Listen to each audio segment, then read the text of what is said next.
Of beam. इस lecture में हम डिज़ाइनिंग प्रोसेस जो कि सिंगल रेनफोर्समेंट बीम से अप्लाई होगा वो लिमिट स्टेट मेथड्स रहेगा। इसमें सिंगल रेनफोर्समेंट स्टडी करेंगे। तो इसमें हमें फर्स्ट हमें ये देखना होता है कि मेरा जो बीम है, बीम का क्रॉस सेक्शन दिया रहेगा, वो बीम सेक्शन है या ओवर रेनफोर्स्ड है या अंडर रेनफोर्समेंट है। तो इसको चेक करने के लिए हमें पहले कैलकुलेट करना होगा, नेचुरल एक्सिस निकालना होगा। तो नेचुरल एक्सिस निकालने का जो फार्मूला है, X U equal to 0.87 F I A S T upon 0.36 F C K in B. इस फार्मूले से हम एक्स यू कैलकुलेट कर लेंगे और इसके बाद हम निकालेंगे x U max. X U max maximum natural axis calculate करेंगे। ये ग्रेड ऑफ स्टील पर डिपेंड करता है।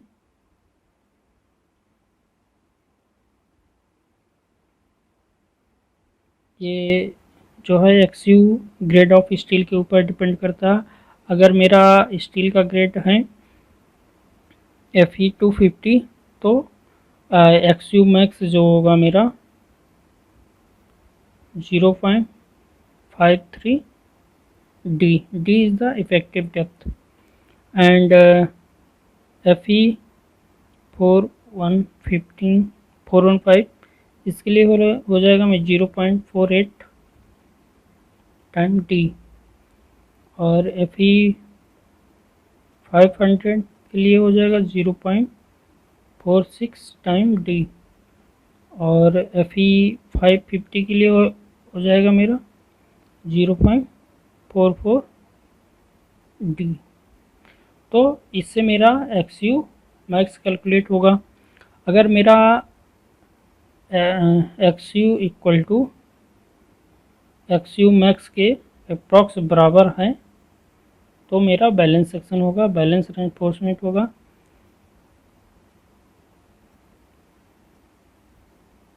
बैलेंस्ड सेक्शन रहेगा। अगर मेरा X U is less than X U max, ये जो रहेगा मेरा अंडर रेनफोर्समेंट रहेगा, और X U is greater than X U max, तो ये मेरा हो जाएगा ओवर रेनफोर्समेंट। ठीक, इनमें से जो मेरा डिज़ाइनिंग में जो लिए जाते हैं वो मेरा रहेगा अंडर रेनफोर्समेंट पर ही डिज़ाइन करते हैं। इससे क्या फ़ायदा होता है? इससे ये फ़ायदा होता है कि जो भी लोड पड़ते हैं तो मेरे स्टील में ही टेंशन होता है। उसके बाद अधिक और लोड बढ़ेगा तो रेनफोर्स कंक्रीट पर आएगा, कंक्रीट में हल्के हल्के क्रैक पड़ेगा, और इससे हमें पता चल जाएगा कि मेरा बीम जो है फेल होने वाला है। इसमें होता है सेफ्टी रहता है। ओवर रेनफोर्समेंट में मेरा डायरेक्ट जो टेंशन आ जाता है, क्रैक सीधा इस कॉलम कंक्रीट पर पड़ता है, जिससे सडनली ब्रस्ट हो जाता है, हमें वार्निंग नहीं देता है। वार्निंग हमें अंडर रेनफोर्समेंट वाले बीम में ही पता चलेगा और ओवर रेनफोर्समेंट में नहीं पता चलेगा। इसलिए हम अंडर रेनफोर्समेंट बीम में ही डिज़ाइन करते हैं। अब ये हो जाने के बाद हम निकालते हैं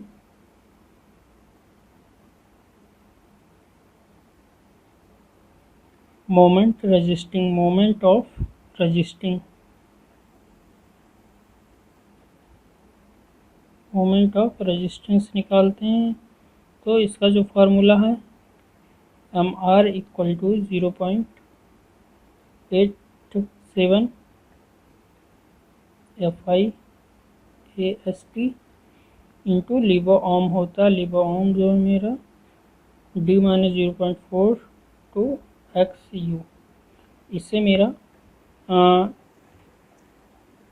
moment of resistance design of concrete structure है, उसमें शुरुआत में जो है मोमेंट ऑफ रेजिस्टेंस के ही क्वेश्चन दिए जाते हैं, उसके बाद उसका लेवल और इंक्रीज करता है। वैसे वैसे मैं आपको बताऊंगा आगे किस किस टाइप के क्वेश्चन आते हैं।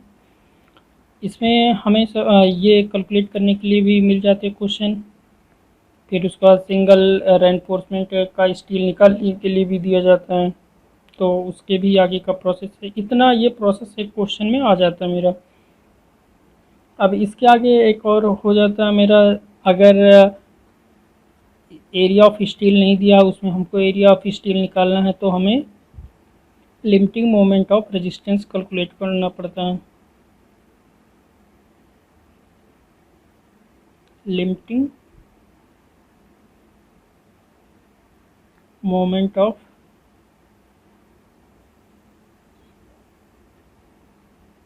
रेजिस्टेंस कैलकुलेट करना है। ये भी मेरा MU, इसको हम डिनोट करते हैं MU लिमिट्स, जो कि ग्रेड ऑफ स्टील पर ही डिपेंड करता है।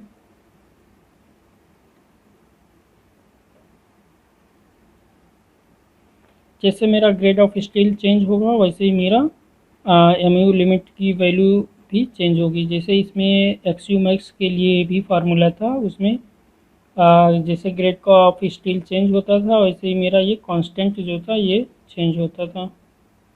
तो ऐसे इसमें भी है। तो इसमें MU लिम जो है 0.148 FCK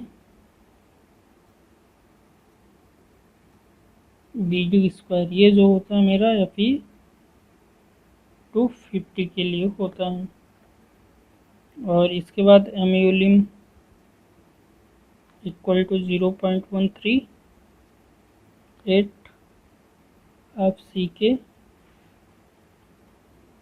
BD स्क्वायर, ये होता मेरा FE 415 के लिए होता है। ये दो आप याद रखेंगे तो ये दो से हो जाता है, मेरा क्वेश्चन सॉल्व हो जाता है, इससे ज़्यादा का नहीं देता। फिर भी मैं आप लोग को बता दे रहा हूँ। MU limit 0.133 FCK B into D square, इसका जो है FE 500 के लिए होता है। और MU लिम 0.13 FCK BD स्क्वायर FE 550 के लिए होता है। तो यहाँ से मेरा मोमेंट निकला है। अगर जैसे स्टील का यहाँ पे हमें ग्रेड ऑफ स्टील नहीं दिया रहेगा, तो हम XU मैक्स भी नहीं कैलकुलेट कर पाएंगे। तो हमें क्या दिया रहेगा, बेंडिंग मोमेंट दिया रहेगा, MR की वैल्यू दिया रहेगा उसमें। तो हमें MU निकाल लेते हैं। MU निकालने से हम इसमें कंपैरिजन कर लेते हैं। इसको मान लीजिए यहाँ पे MU, इसको मान लीजिए इस केस में, इसको मान लेंगे आप MU लिमिट। सेम प्रोसीजर इसमें भी, अगर MU मेरा less than MU lim, then मेरा जो सेक्शन होगा अंडर रेनफोर्समेंट होगा। और MU is greater than MU limit, then over reinforcement होगा। उसी के अकॉर्डिंग हम रेनफोर्समेंट निकालते हैं।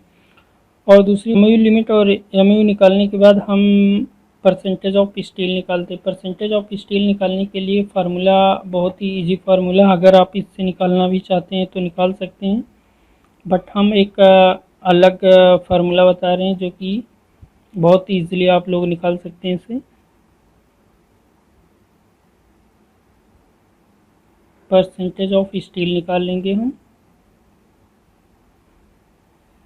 इसका जो फार्मूला है PT equal to 50 FCK upon FI in bracket में 1 माइनस रूट 1 माइनस 4.6 MU। यहाँ पे हमें जो रखना है MU रखना है। उसके बाद अपॉन FCK BD स्क्वायर, ये फार्मूला है। इससे मेरा आ जाएगा परसेंटेज ऑफ स्टील। अब एरिया ऑफ स्टील हमें निकालना होगा, AST से हम शॉर्टकट में कहते हैं।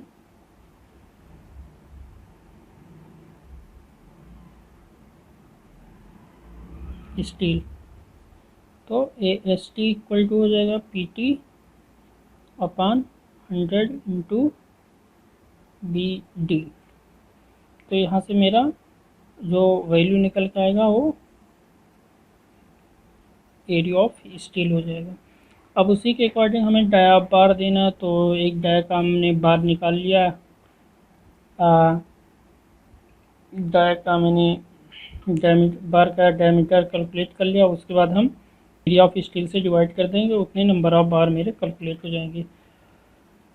तो आज के इस टॉपिक में इतना ही, और इसके बाद मैं आप लोग को एक न्यूमेरिकल सॉल्व कराऊंगा, इसका सेकंड पार्ट होगा। उसके बाद इस स्टील का एरिया ऑफ स्टील कैसे कैलकुलेट करते हैं उसको भी बताऊंगा। ठीक है, okay, thank you so much.